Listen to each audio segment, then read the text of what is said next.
முஸ்லிம் சமூகத்தில் வாழ்கிற முஸ்லிம் அல்லாதாருக்கான ஒரு தக்காஃபுல் அமைப்பை, ஒரு சொலிடாரிட்டி அமைப்பை இஸ்லாம் அறிமுகப்படுத்தி இருக்கிறது. அதுவெல்லாம் விளக்கப்படுவதற்குரிய சந்தர்ப்பம் இதுவல்ல. இங்கு நான் எந்த ஒரு செய்தியை உங்களுக்கு சொல்ல வருகிறேன் என்றால், ஒரு அப்லஜெட்டிக் அப்ரோச் அல்ல இது. எப்படியாவது இப்போ சமாளித்து கொண்டு போக வேண்டியது, எங்கே இருந்தாவது குர்ஆன் ஹதீஸ் ஆதாரங்கள் எடுத்து ஒரு ஷேப் எடுக்கத்தான் வேண்டி இருக்கும் என்ற கண்ணோட்டத்தில் அணுகப்படுகிற ஒரு தலைப்பு அல்ல. இது மிக முக்கியமான ஒரு அம்சம். இதிலே நாம் வரலாற்றிலே தவறு விட்டிருக்கலாம். தவறு விட்டிருந்தால் அந்த தவறுகள் திருத்தப்பட வேண்டும். ஆனால் ஒரு தெளிவான உண்மை இங்கு சொல்லப்பட வேண்டும். கவலைக்குரிய ஒரு நிலை என்னவென்றால், இஸ்லாத்துடைய இந்த நிலைப்பாடுகளும் முஸ்லிம்களுடைய வரலாறு நெடுகிலும் அவர்கள் எடுத்து வந்த நிலைப்பாடுகளும் இன்று மறக்கப்பட்டவையாக இருக்கின்றன, மறக்கடிக்கப்பட்டவையாக இருக்கின்றன, துரதிர்ஷ்டவசமாக திரிக்கப்படுவையாகவும் இருக்கின்றன. இதனை நாம் பார்த்து ரசித்துக் கொண்டு இருக்கிறோம். இந்த உண்மைகள் உரத்து சொல்லப்படுவதில்லை. சொல்லப்படுகிற அளவுக்கு இந்த உண்மைகள் எவருக்கும் தெரியாத ஒரு நிலை, பலருக்கு தெரியாத நிலை. பலபோது இஸ்லாத்துடைய இந்த முகம் திரிக்கப்பட்டிருக்கிற ஒரு துர்ப்பாக்கியமான நிலையை நாம் பார்க்கிறோம். இதற்கு என்ன தீர்வு? இன்று உலகம் இந்த இன்ஃபர்மேஷன் டெக்னாலஜியுடைய இந்த தகவல் தொழில்நுட்பத்தின் அபார வளர்ச்சியின் விளைவாக மிகவும் சுருங்கிவிட்டது. இன்று நாம் வளமையாக சொல்வது போல இந்த மீடியாக்கள் மேற்கொண்டிருக்கிற யுத்தம் தான் பயங்கரமான யுத்தம். வேறு எல்லா யுத்தத்தை விட உலகத்தில் ஆகப்பெரிய வெப்பனாக இந்த ஆயுதமாக இருப்பது இந்த மீடியா தான். அவர்கள் தான் ஒப்பீனியன் மேக்கர்ஸ். அவர்களுக்கு இது பற்றி எதுவும் தெரியாது. சிலர் விஷமத்தனமாக நடந்து கொள்கிறார்கள், மற்றும் பலருக்கு தெரியாது. அது பிரிண்டட் மீடியாவாக இருக்கலாம், எலக்ட்ரானிக் மீடியாவாக இருக்கலாம். அவர்கள் எதையெல்லாம் இஸ்லாத்தின் பெயரால் எழுதுகிறார்கள், முஸ்லிம்களின் பெயரால் எழுதுகிறார்கள். கவலைக்குரிய நிலை, எமது சில பிழையான நிலைப்பாடுகளும் அவர்களுக்கு இவ்வாறு எம்மை பற்றி சித்தரிப்பதற்கு துணை போகிற ஒரு நிலையை பார்க்கிறோம். எனவே இன்று நமக்கு என்ன தேவை? இன்று நமக்கு தேவை சரியான ஒரு விளக்கம் நாம் பெற வேண்டும். அடுத்தவர்களுக்கு சரியான விளக்கம் கொடுக்கப்பட வேண்டும். இதற்கு வழி செய்யப்பட வேண்டும். கடந்த 1000 வருடங்களாக, அதற்கு மேலாக இந்த நாட்டில் வாழ்ந்த போதிலும் நாம் விட்ட ஒரு வரலாற்று தவறு இருக்கிறது. இந்த நாட்டில் நாம் அபூபக்கர்களையும் ஹதீஜாக்களையும் உருவாக்கவில்லை. பரவாயில்லை, குறைந்தபட்சம் லட்சோப லட்சம் அபூ தாலிபுகளையாவது நாம் உருவாக்கி இருக்க வேண்டும். நாம் அபூ ஜஹல்களை அல்லவா தினமும் உருவாக்கி கொண்டிருக்கிறோம். இந்த இஸ்லாத்தை விளங்கிய, புரிந்த, எம் மீது அன்பு கொண்ட, நட்பு கொண்ட, எம்மை விளங்கிக் கொண்ட மனிதர்களை நாம் உருவாக்க தவறிவிட்டோம். இது நாம் விட்ட மாபெரும் தவறு. எம்மை பற்றிய சரியான கருத்தை சொல்ல தவறிவிட்டோம். பரஸ்பர புரிந்துணர்வை வளர்க்க தவறிவிட்டோம். பாலம் அமைக்க தவறிவிட்டோம். சுமூகமான உறவை ஏற்படுத்த தவறிவிட்டோம். இவையெல்லாம் நாம் விட்டது வரலாற்று தவறுகள். அதற்குரிய விலையை தான் இப்போது கொடுக்க ஆரம்பித்து இருக்கிறோம். எனவே நாம் மேலவே நியாயமாக தாமதம் அடைந்து விட்டோம். இனியும் தாமதிக்க முடியாது. என்ன வழி? ஆரம்பமாக ஒமா அர்சல்னா மிர் ரசூலின் இல்லா பிலிசானி கௌமிஹி, எந்த ஒரு சமுதாயத்துக்கும் ஒரு தூதுவரை நாம் அனுப்புகிற போது அந்த சமுதாயத்துடைய மொழியை அறிந்தவராகவே அவரை அனுப்பினோம் என்று அல் குர்ஆன் சொல்கிறது. தௌராத் மூசா அப்ரானி, ஜபூர் தாவூத் யூனானி, இஞ்சில் ஈசா சுரியானி, ஃபுர்கான் முகமது அரபானி என்று நாம் இஸ்லாம் பாடத்திலே படித்து மனனமிட்டு இருக்கிறோம். இவ்வாறு ஒவ்வொரு நபியும் அவரவர் வாழ்ந்த சமுதாயத்துடைய மொழியை அறிந்தவராக இருந்தார் என்று பார்த்திருக்கிறோம். நாம் இந்த நாட்டிலே நபிமார்களுடைய வாரிசுகளாக இருக்கிறோம். அல்லாஹ்வுடைய ரசூலுடைய பிரதிநிதிகளாக இருக்கிறோம். எந்த அளவு தூரம் இந்த நாட்டு பெரும்பான்மையினர் பேசுகிற அந்த சிங்கள மொழியை அறிந்தவர்களாக, அதில் புலமை பெற்றவர்களாக இருக்கிறோம் என்பதை சிந்தித்து பார்க்க வேண்டும். சிங்களம் தெரிந்தவர்களுக்கு மார்க்கம் தெரியாது, மார்க்கத்தை ஓரளவு விளங்கியவர்களுக்கு சிங்களம் புரியாது. இப்படி ஒரு வினோதமான ஒரு நிலை. இதன் விளைவு என்ன? சிங்களம் தெரியாமல் மார்க்கம் சொல்பவர்களும், மார்க்கம் தெரியாமல் சிங்களத்தில் பேசுபவர்களும் உருவாகி மார்க்கமே ஒரு டைனோசராக இன்று சித்தரிக்கப்பட்டிருக்கிறது. இதுதான் இன்று இருக்கிற மிகவும் கவலைக்குரிய நிலை.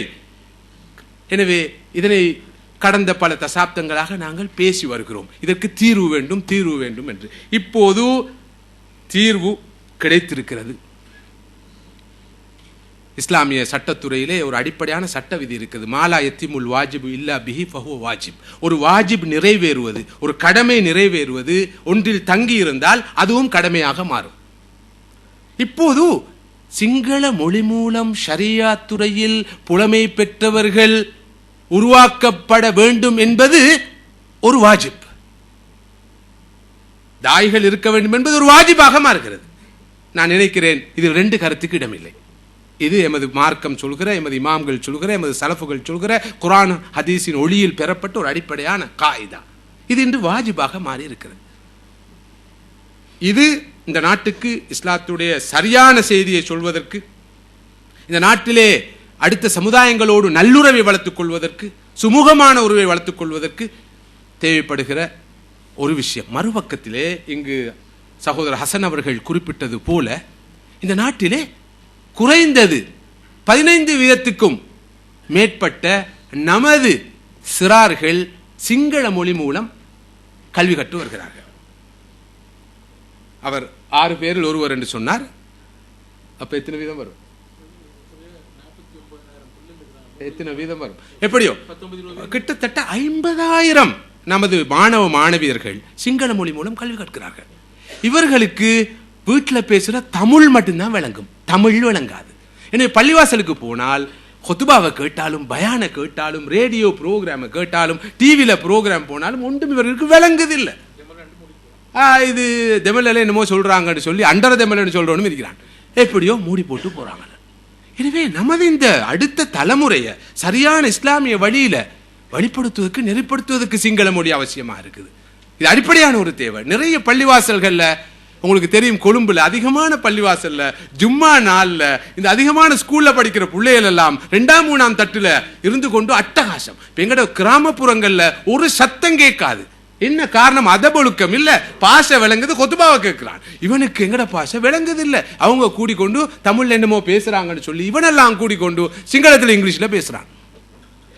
எனவே இது நமது குழந்தைகளை, சிறார்களை குறை சொல்லி வேலல்ல, அவர்களுடைய பாசையில் நாங்கள் பேச வேண்டியிருக்குது. எனவே அந்த வகையில் இந்த நாட்டு மீடியாவுக்கு, இந்த நாட்டுடைய பத்திரிகைகளுக்கு, இந்த நாட்டுடைய சஞ்சைகளுக்கு, இந்த நாட்டுடைய வானொலிகளுக்கு, தொலைக்காட்சி சேவைகளுக்கு இஸ்லாத்துடைய செய்தியை, முஸ்லீம்கள் பற்றிய சரியான உருவத்தை கொடுப்பதற்கு ஆட்கள் தேவைப்படுகிறார்கள். மாஷா அல்லாஹ், இன்று தாராளமாக எல்லா சேனல்களும் முஸ்லீம்களை பற்றி பேசுவதற்கு தாராளமாக திறந்திருக்கின்றன.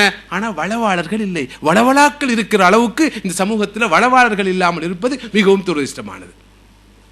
மறுபக்கத்திலே நமது சிறார்களுக்கு சரியாக வழிகாட்டுவதற்கு சிங்கள மொழி அறிவு பெற்றவர்கள் இல்லை.